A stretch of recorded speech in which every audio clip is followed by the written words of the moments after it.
Bulldozer काम नहीं कर रहा। जी को 3 बच्चे ऑलरेडी हैं, फाइड आदमी नहीं बोलेगा इस तरह से।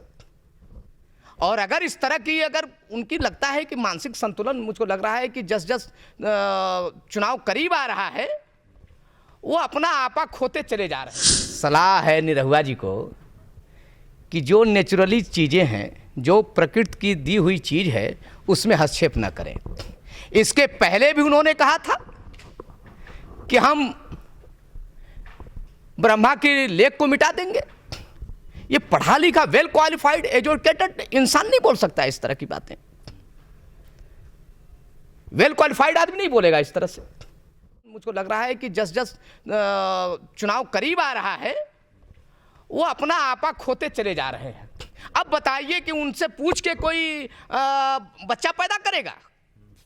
पहले निरहुआ जी अपने परिवार में और पहले अपने को संयम में रखें। बताइए, इस तरह का बयान देना चाहिए? हिंदू मुस्लिम सिख ईसाई आपस में हम सब भाई भाई। ये हिंदुस्तान एक गुलदस्ता है। एक आंख चली जाएगी तो अंधी कहेंगे लोग, एक पैर चला जाएगा लंगड़ी कहेंगे लोग, एक हाथ चला जाएगा लूला कहेंगे लोग। मत बर्बाद करो ये गुलदस्ता को।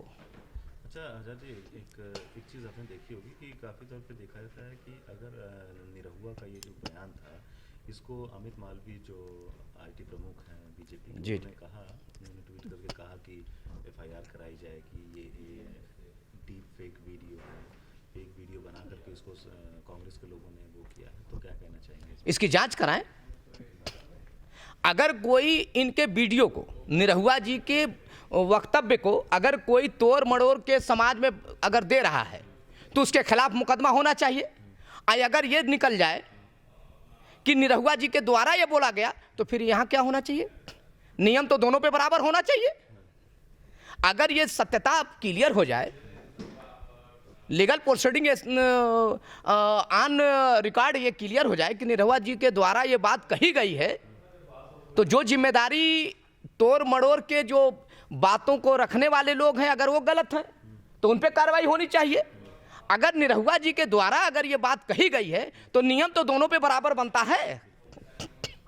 आप कौन होते हैं भाई कि कोई एक लड़का पैदा करे चाहे 20 लड़का पैदा करे? ये प्रकृति की देन है, पति पत्नी के बीच में संबंध जो है आप सबको रोक लेंगे? एक कानून पास करा दो जो है संसद के अंदर कि कोई एक दूसरे से संपर्क नहीं करेगा। ये क्या ओझी मानसिकता की राजनीति कर रहे हैं लोग, समझ में नहीं आता है लोगों को। अच्छा जी, एक चीज़ बताइए, एक भीमगढ़ में भी एक ब्राह्मण की हत्या हुई है, उसको लेकर के क्या कहना चाहिए? अब तो आप सोचिए, ये कलयुग के देवता हैं जो है ब्राह्मण। अब देवताओं का अवतार नहीं होना है। मैं तो कहूँगा सबसे कि ब्राह्मण को ही देवता मान के पूजें लोग, क्योंकि अब कलयुग में देवताओं का अवतार होना बंद हो गया। अब कलयुग के देवता ब्राह्मण को मान के लोग चले। आप बताइए, श्रीकांत शुक्ला की जो हत्या हुई है बरौली के अंदर, फावड़े से मार दिया गया, सर को चाक कर दिया गया, पूरे परिवार को घर में घुस के 6 लोग 7 लोग घर में घुस के बर्बरता की गई। और अभी तक अपराधी मुलजिम अभी खुलेआम प्रशासन को चकमा दे रहे हैं। तो जीरो टॉलरेंस की जो नीति है उसको मैं हवा हवाई समझूं?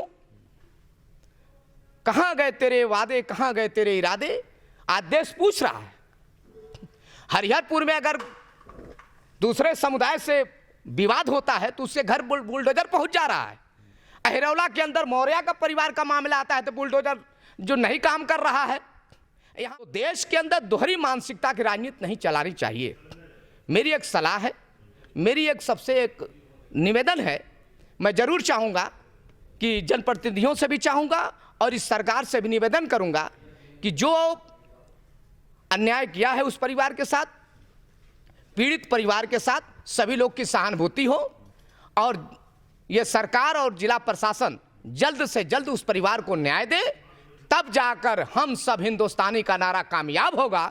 इसी और आशा विश्वास के साथ पत्रकार साथियों, आप लोगों से भी आग्रह है कि कातिल को मसीहा मत लिखना, क्योंकि जो तुझे पसंद हो वो बात कहेंगे, दिन को कहो रात तो रात कहेंगे।